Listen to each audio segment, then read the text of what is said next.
नमस्कार, इन खबर में आपका स्वागत है। मैं विद्याशंकर तिवारी हूं और बात करेंगे मायावती की राजनीति की। बसपा सुप्रीमो मायावती ने 2 कदम आगे चल करके 1 कदम पीछे खींचा।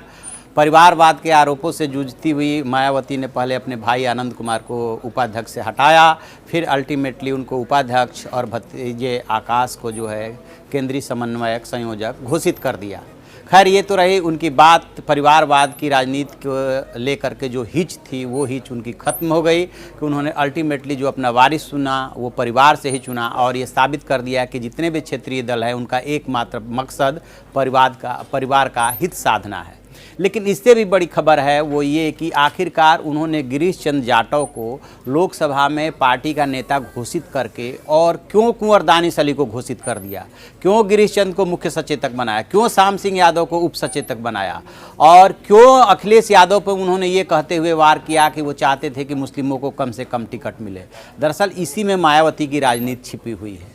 मुलायम सिंह यादव ने जब अखिलेश यादव ने मायावती के साथ समझौता किया था तब बताते हैं कि निजी बातचीत में अखिलेश यादव को संदेश भिजवाया था कि उन्होंने बसपा से समझौता करके गठबंधन करके बहुत बड़ी गलती की है, क्योंकि जो समाजवादी पार्टी का वोट बैंक है वो यादव मुस्लिम माना जाता है और यदि मुस्लिम एक बार शिफ्ट हो गया समाजवादी पार्टी से बीएसपी की तरफ गठबंधन में तो फिर उसका वापस लौटना मुश्किल हो जाता है।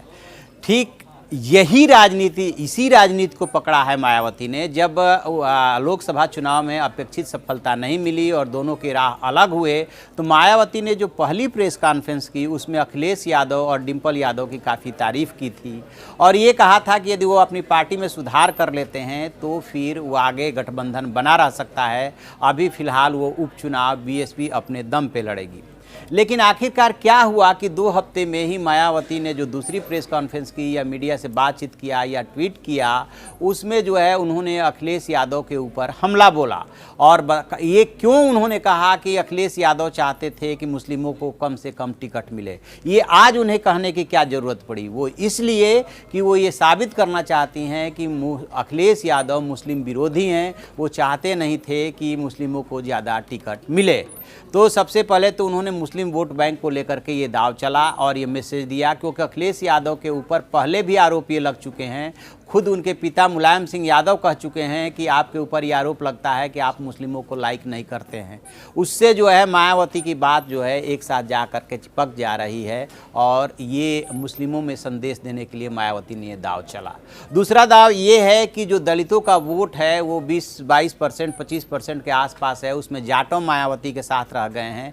तो मायावती को चूँकि मुस्लिमों में संदेश देना था इसलिए कुंवर दानिश अली को उन्होंने लोकसभा में नेता बनाया अपनी पार्टी का और जो गिरीश चंद्र जाटव थे उनको बना दिया मुख्य सचेतक और यादव पे डोरे डाल रही है। चूंकि यादव के इस बार वोट उन्हें मिले हैं इसलिए श्याम सिंह यादव को उप सचेतक बनाया। यानी कि जो दूसरी प्रेस कॉन्फ्रेंस की या दूसरी बार जो उन्होंने अपने पार्टी कार्यकर्ताओं से बातचीत किया और अपनी स्ट्रेटजी शेयर की उसमें उन्होंने ये जितने वोट बैंक के आंकड़े हो सकते हैं और जितने मोहरे हो सकते हैं, जितने दाव हो सकते हैं, सब चल दिया। मुस्लिमों को भी साधने की कोशिश की, यादवों को भी साधने की कोशिश की और जो है ब्राह्मण को भी साधने की कोशिश की, क्योंकि सतीश चंद्र मिश्रा को राज्यसभा में नेता बनाए रखा है उन्होंने। तो इस तरह से उन्होंने पहली बार मुस्लिमों और जो है यादवों को जोड़ने की कोशिश की है और दलितों में जो थोड़ा बहुत वोट उनको जाता है अखिलेश यादव और उनकी पार्टी को, ये कह करके एक तरह से विद्रोह पैदा करने की कोशिश की है कि समाजवादी पार्टी ने कभी दलितों के लिए प्रमोशन में आरक्षण का समर्थन नहीं किया इसलिए उसे नुकसान हुआ, यानी कि वो ये दुखती रग पे एक तरह से हाथ रख दिया है। तो जो कुछ भी मायावती ने फिलहाल बोला है अभी वो काफ़ी सोच समझ के बोला है और वोट बैंक को ध्यान में रख के बोला है और अब अखिलेश यादव से रास्ता नहीं सूझ रहा है कि वो आगे क्या करें। देखते हैं आगे इसमें क्या होता है। जो भी अपडेट होगा हम आपको अपडेट कराएंगे। आप देखते रहिए हमारा डिजिटल चैनल इन खबर। इन खबर चैनल को सब्सक्राइब करें और बेल आइकन दबाना ना भूलें।